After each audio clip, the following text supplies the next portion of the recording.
All right, the last shape is a trapezoid. Now we said a trapezoid earlier was a quadrilateral with one pair of parallel sides. These parallel sides are called the bases, and the non-parallel sides are called the legs. Okay, so right away here we have base, we have a base, we have a leg, and we have a leg.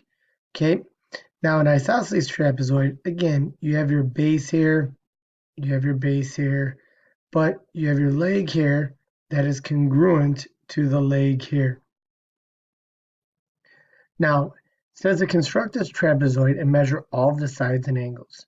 So what I did is I already constructed them and I measured this, angles in the top one. In the bottom one, I measured the sides and angles. Your top one is just a regular trapezoid.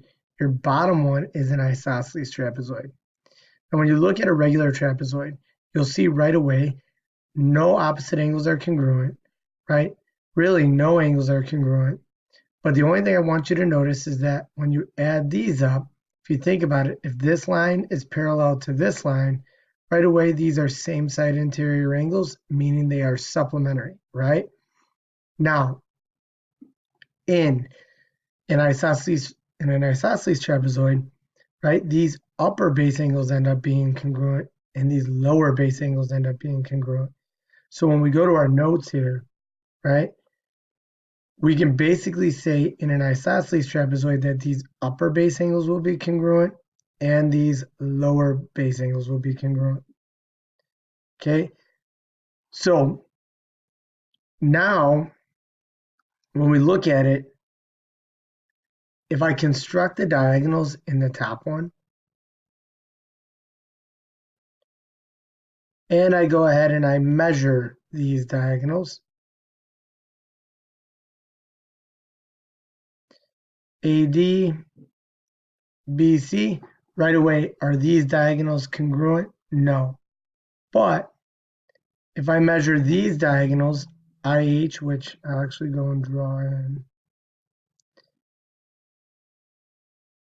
right? That's IH. This is JG.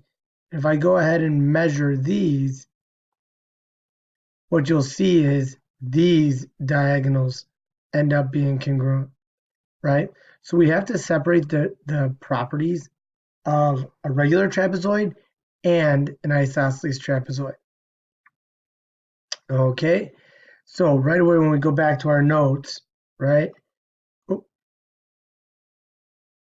In a regular trapezoid, are there any pair of sides or angles congruent? And the answer to that is no. When we constructed diagonals and measured them, are they congruent? No. And I'm just going to tell you right now, they are not perpendicular. Okay, we're going to skip 3 and come back to that.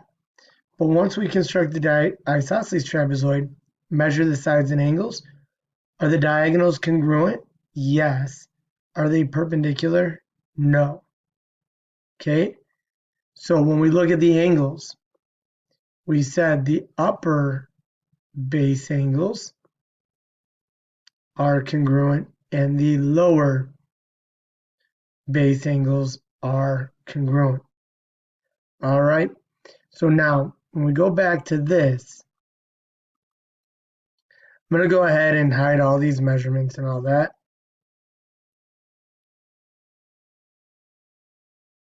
Okay, and then what I'm going to do now is I'm going to construct the midpoint.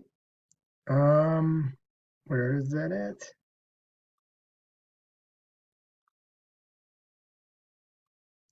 I'm going to find the midpoint of each side. Okay, now I'm going to connect these.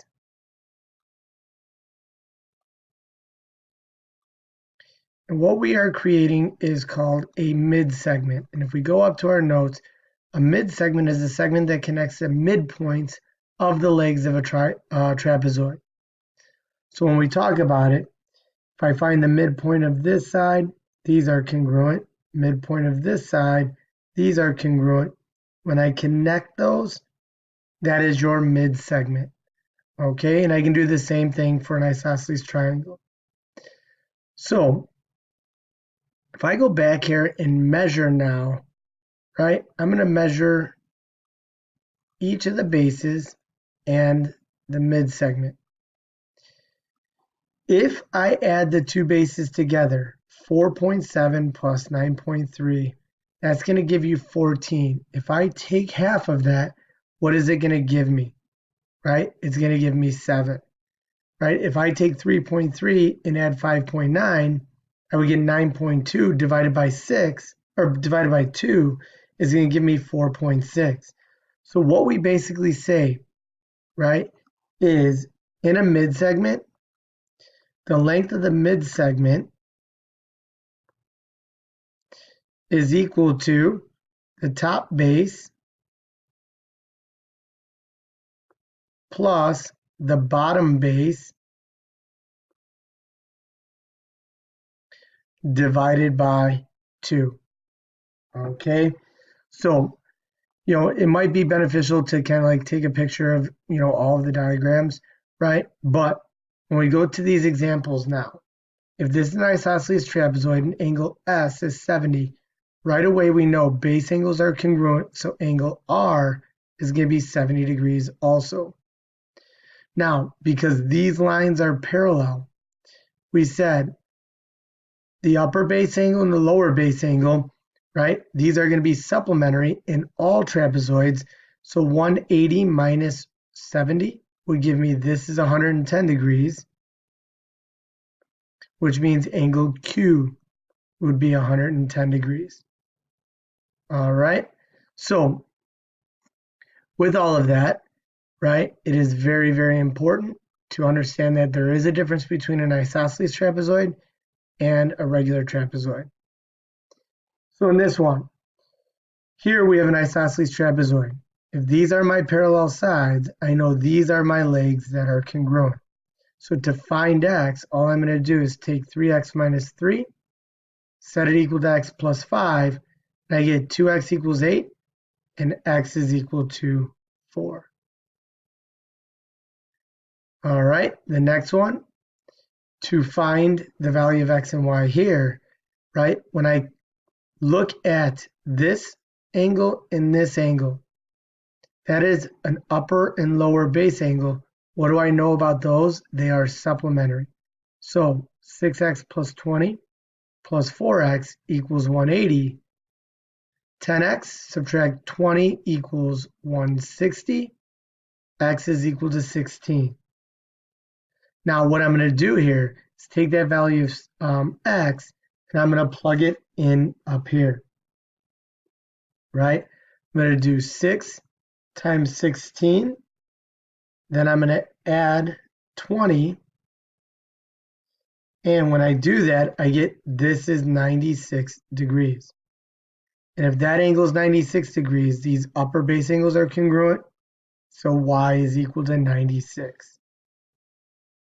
Okay? In an isosceles trapezoid, SU, which is one of my diagonals, and RT is my other diagonal, right? What do we know about the diagonals of an isosceles trapezoid? They are congruent. So x plus 1 is equal to 2x minus 3. When I solve this, x is equal to 4.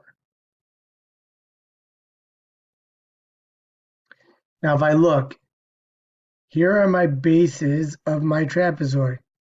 The segment they're giving me here is, they want me to find the length of, is a mid segment.